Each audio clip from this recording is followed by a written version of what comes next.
Hello and welcome to Bounding in the Comics. My name is John Trent. I'm the founder and editor-in-chief at Bounding in the Comics. And today I got a story about Scarlett Johansson criticizing Black Widow's, quote, hyper-sexualization in Iron Man 2. Before we get to that story, I'd like to ask if you would please hit that subscribe button if you are not already subscribed. If you are already subscribed, please make sure you are still subscribed. YouTube does like to unsubscribe people for whatever reason. Then hopefully by the end of this video, I'll have earned your like and you will give us a like, and then you will then share this video with your friends and family. And then you'll also hit that bell for notifications so you don't miss any of our upcoming videos. With that out of the way, as I said, we're going to talk about actress Scarlett Johansson taking issue with the portrayal of Black Widow in Iron Man 2 while promoting her upcoming Black Widow film. She specifically took issue with what she describes as the character's hypersexualization in Iron Man 2 in a newly published interview with Collider that they claim was done back in 2019 to promote the film's then 2020 release. Obviously, with COVID and everything, it's now coming out in a few short weeks here in July. As for the topic of hypersexualization, she was prompted by Collider to discuss the topic when they asked, quote, "There is a sort of sexualization of superheroes. How did that affect Black Widow?" And Johansson responded saying, "Yeah, it definitely has changed, and I think part of that change is probably, it's hard because I'm inside it, but probably a lot of that is actually from me too. I'll be 35 years old, and I'm a mom, and my life is different. Obviously, 10 years have passed, and things have happened, and I have a much different, more evolved understanding of myself.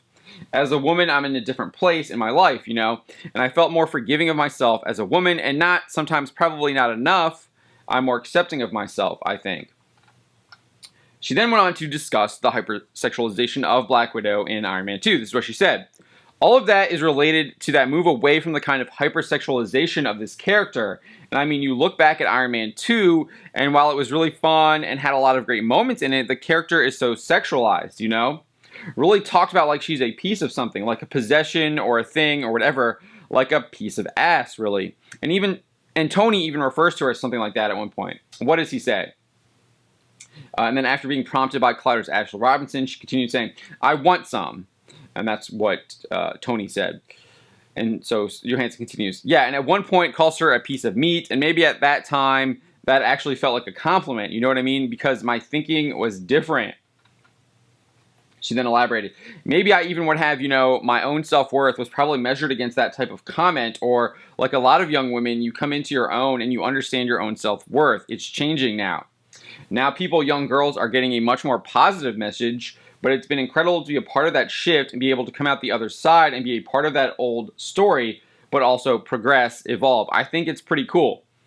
So there's a little bit to unpack here. To me, it sounds like she's saying that what was happening on the film, as in the movie, as an actor, she was saying that she was taking that and putting that on herself. Like the character she was playing, she was making that her. She thought what was happening, that what Tony Stark was saying to Natasha Romanoff in the movie was what she was actually taking that as Tony Stark was saying that to her, Scarlett Johansson. And I'm not an actor, but I think that's not how acting works. I don't think you're supposed to actually be that person. You're supposed to be able to separate the two. You're doing a job. You're playing pretend. That's not actually you. That's a fictional character, Tony Stark, saying that to another fictional character, Natasha Romanoff. And in that context, that's more on Tony Stark, like what he's saying. That's who that character was in that moment. Obviously, we know he evolved and grew out of that state where he obviously settled down, got married to Pepper Potts, had a daughter in Avengers Endgame, and then came out of retirement for his daughter to help protect her against Thanos and his Infinity Stones. So he obviously changed and evolved throughout the course of that. But at that time, that's who Tony Stark was. He was still very much the playboy, billionaire, philanthropist that he describes himself as in the first Iron Man. And then if you really want to get into the specifics of Iron Man 2, when Tony Stark actually says, "I want one," it's after it's her first appearance in the film. She's obviously looking really good. Then she's going over and talking with Happy, and then her and Happy fight, and she like just owns him with some jujitsu. Obviously, Black Widow would own Happy. And that's when Tony Stark says, "I want one." It's after she has already defeated Happy in combat. So it's not just her looking good that he says that. It's her also being able to physically manhandle Happy.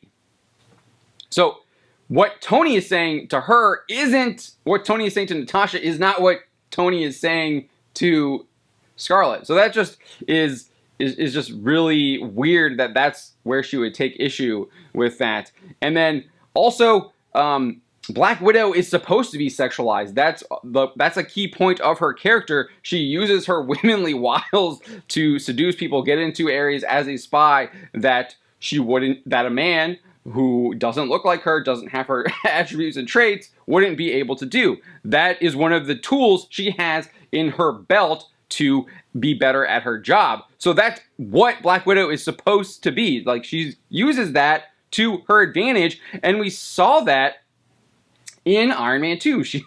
That's how she ingratiates herself to Tony Stark. That's how she gets into Stark Industries, even though she's a S.H.I.E.L.D. spy. So this is just really, really odd, and it just seems like it's a problem that she had personally rather than an actual criticism of how the character was portrayed in the film. That's what I'm seeing. So I think she's projecting her own personal issues onto the film.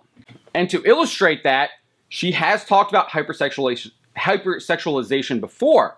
Back in November 2019, she appeared on the Hollywood Reporter's Oscar Actress Roundtable, where she clearly states that she regretted being typecast as, quote, hypersexualized, which has nothing to do, she doesn't specifically name Iron Man 2 in this Hollywood Reporter Roundtable. So she answered a question from the Hollywood Reporter's Rebecca Ford, who asked, quote, "I'm curious how important it is for all of you to shift what people expect of you based on your choices." Johansson responded saying, "It's so different now. The climate is so different now. There are so many wonderful opportunities for women of every age to play all different types of people." I think that's untrue. I think women of every age have been able to play different types of people in Hollywood for a very long time. So I don't buy that. You just look at the old movies. There's plenty of women, all ages, playing people. But then she went on to recount how she believed she was typecast. So she said, "I feel when I was working in my early 20s, and even in my late teens and early 20s, I felt that I got somehow typecast. I was very hypersexualized." She continued saying, "I guess at the time it seemed okay to everyone. It was another time. Even though it wasn't part of my own narrative, it was kind of crafted for me by probably a bunch of dudes in the industry, and I guess that worked then, but it was really difficult for me to try to figure out how to get out of being an ingenue or the other woman because it was never anything that I had intended. I had been working since I was 8 years old, and certainly that was never a goal of mine." Well, maybe it wasn't a goal of yours, but you did accept those parts. You must have read the script before you accepted those parts. So to try and blame it on a bunch of dudes in the industry when you made the choice to take on those roles, that's your own personal choice that you made. You shouldn't be blaming that on someone else, because if you didn't want to take those roles, you clearly could have said, "No, I don't want to take those roles," but you didn't. You took those roles, and she did. She took those roles, so it wasn't crafted for her. She made those choices. It was her choice. Nevertheless, she continued saying, "I sort of had to shake it up a little bit because I just didn't want to work on stuff that I knew how to do, and I knew I could do it, and it was like, what is this? I remember thinking at the time, maybe I need a different job in this industry that would sort of be more fulfilling because there seemed nowhere to go." She then went on to detail how a stint on Broadway changed her outlook. She says, "And so I actually had the opportunity to do an Arthur Miller play on Broadway, and it totally reset my whole way of thinking about how I could work and what the different kind of opportunities could be available to me. And it's amazing how theater is limitless, and it just felt so, even though it was tiring, it was liberating because I actually felt that every night I had the opportunity to change the narrative. And I had, as Lupita, she's referring to Lupita Nyong'o, who was also on the panel, and I had, as Lupita had said earlier, you have control of your own fate on stage to some degree, and you're in charge of your own destiny up there." So again, I really feel like she's taking this own personal issue that she had and putting it on to Iron Man 2 in this Collider interview. She talks about that here with The Hollywood Reporter back in 2019. And now she's talking about it and trying to project her own personal issue that she had on Iron Man 2 while kind of ignoring what the actual story of Iron Man 2 was and the role that Natasha Romanoff played in that film. Let me know what you think. My name is John Trent, and you've been watching Bounding into Comics.